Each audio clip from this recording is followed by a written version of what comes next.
जय हिंद। आइए देखिए, हम अभी पॉलिटिकल साइंस और इंटरनेशनल रिलेशन का 1986 का एक क्वेश्चन, एक प्रश्न जो है समझने का प्रयास करते हैं। देखो, ये पेपर 1 है, सेक्शन ए, ठीक है।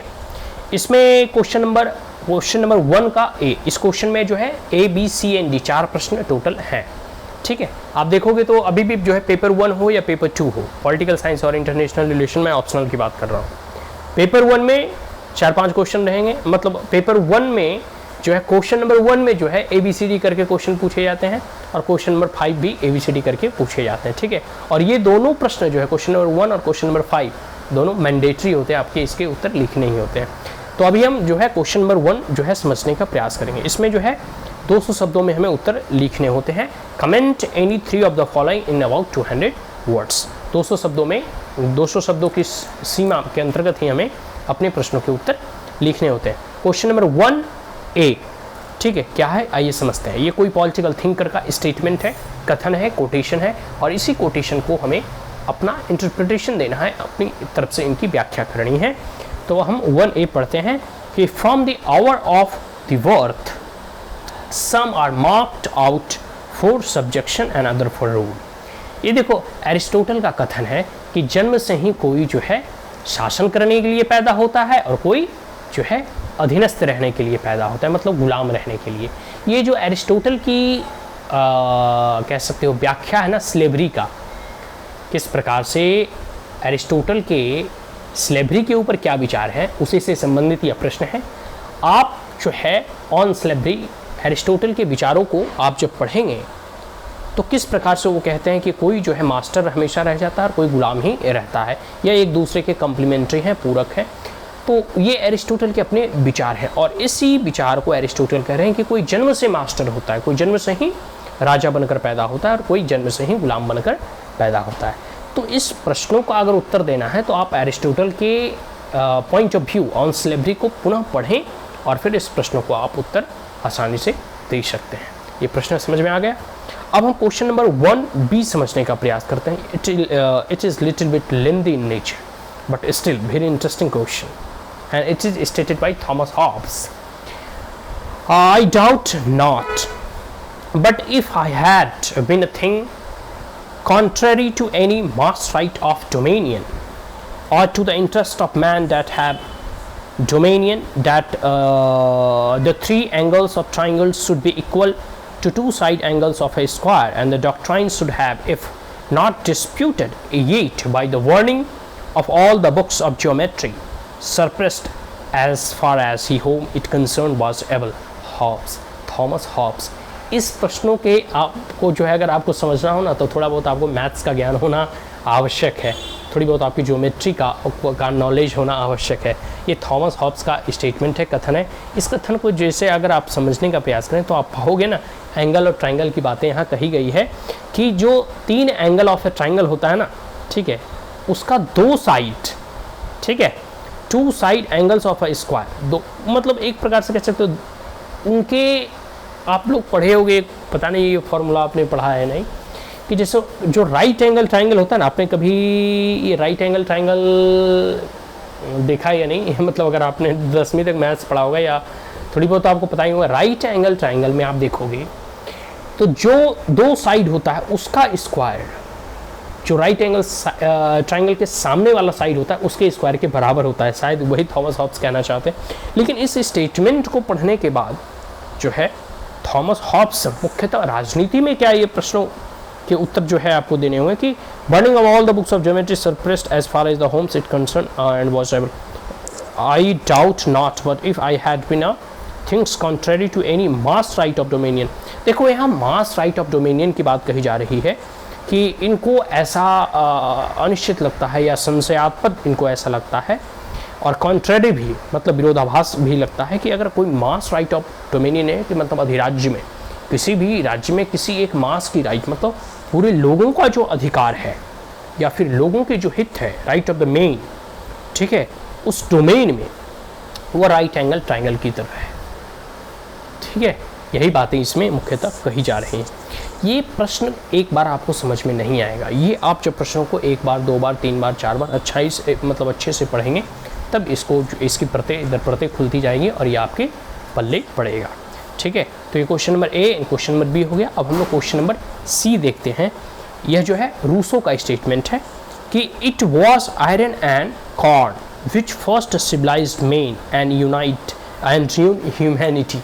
देखो इसमें कहा जा रहा है ना कि वह लोहा, ठीक है, लोहा मतलब अरे हल चलाने के लिए लोहा आया ना, और जब लोहे का खोज हुआ तो अस्त्र शस्त्रों को बनाने में लोहे का प्रयोग होने लगा। It was the iron cord. Cord मतलब पता है क्या होता है? भुट्टा, जो आप पॉपकॉर्न खाते हैं ना, पॉपकॉर्न सिनेमा हॉल में बैठ कर, या फिर आपको रास्ते में वो गाड़ी मिलता है, ट्विन ट्विन ट्विन ट्विन बजाते रहता है, ठीक है। फर्स्ट सिविलाइज्ड मैन, तो वो भुट्टा या फिर कॉर्न मतलब यहाँ अनाज आप मान के चल सकते हो कि लोहा जो है और अनाज, ये दो चीज मानव को सभ्यता सिखाया। मतलब अगर सभ्यता के जनक का कोई आधार है तो वह लोहा और भोजन करने के लिए कॉर्न मतलब अनाज, ठीक है। और इसके साथ साथ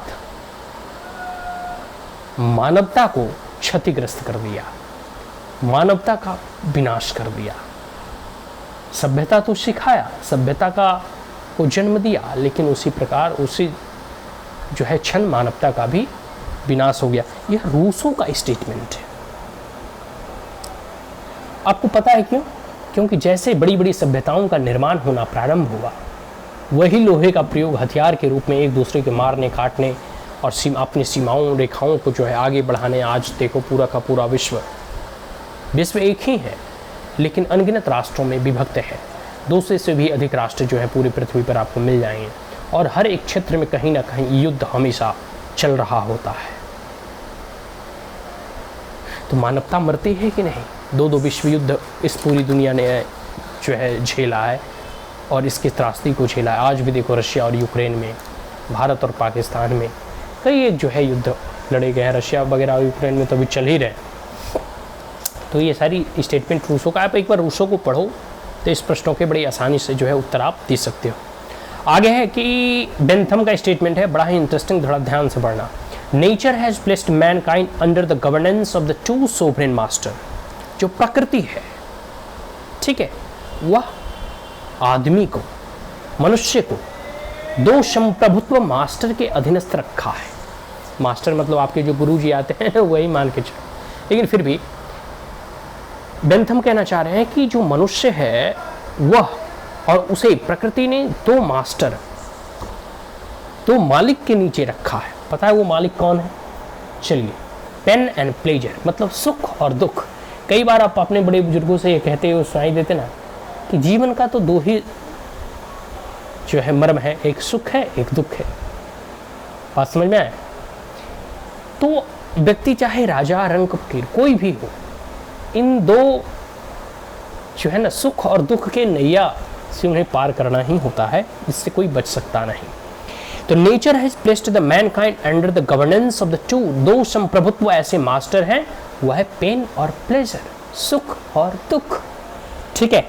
it is for then done to the point out what we out to do as well as to determine what we shall do. और यही सुख और दुख हमें, और हम निर्धारित करते हैं कोई भी जैसे काम करना हो, ठीक है, बात समझ में आ रहा? तो हम सुख और दुख के लिए ही करते हैं। हमें ऊंची बड़ी बड़ी मकान चाहिए, बड़ी बड़ी गाड़ियाँ चाहिए, किस लिए? हमको वो सुख मिलता है। बात समझ में आ रहा है ना? ठीक है। अब जैसे कोई आपको कांटा चुभ होता है तो आपको दुख होता है, तो आप वहाँ से हाथ हटा लेते हो। कोई हॉट स्पॉन है, कोई गर्म जो है स्पैन वगैरह है, तो आप उसे अगर छूओगे तो आपको गर्माहट लगेगी, उसे हाथ जल सकते, तो आप हटा लेते हो उसे। बात समझ में आ रहा है? आपने बुलेट प्रूफ जैकेट पहना है, किस लिए? ताकि कोई गोली मारे तो हम मरे नहीं, मतलब अपने आप को प्रोटेक्ट करें ना किसी भी प्रकार के पेन से। तो हमारा कोई भी एक्शन होता है, दो ही हमारे टारगेट होते हैं, या तो दुख दर्द से हमें बचना है या सुख हासिल करना है। बड़ी गाड़ियाँ, बड़े मोटर्स, कार्स, किस लिए? हमें आनंद आएगा, आहा, बड़े स्विमिंग पूल, आहा, नहाने में बड़ा मजा आएगा हाँ, आनंद आएगा। तो दो ही ऑब्जेक्टिव है, either we want to preserve ourselves from any type of pain, और we want to achieve some kind of pleasure in our life।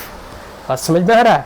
तो दो मास्टर हुए कि नहीं। ये बेंथम का स्टेटमेंट है, आपने इनके पेन और प्लेजर के स्टेटमेंट को और इनके कथन को जब आप इनके बारे में पढ़ोगे तो इनका बड़ा अच्छा विचार है बेंथम का, और इसी के लिए ये प्रसिद्ध भी हुए हैं।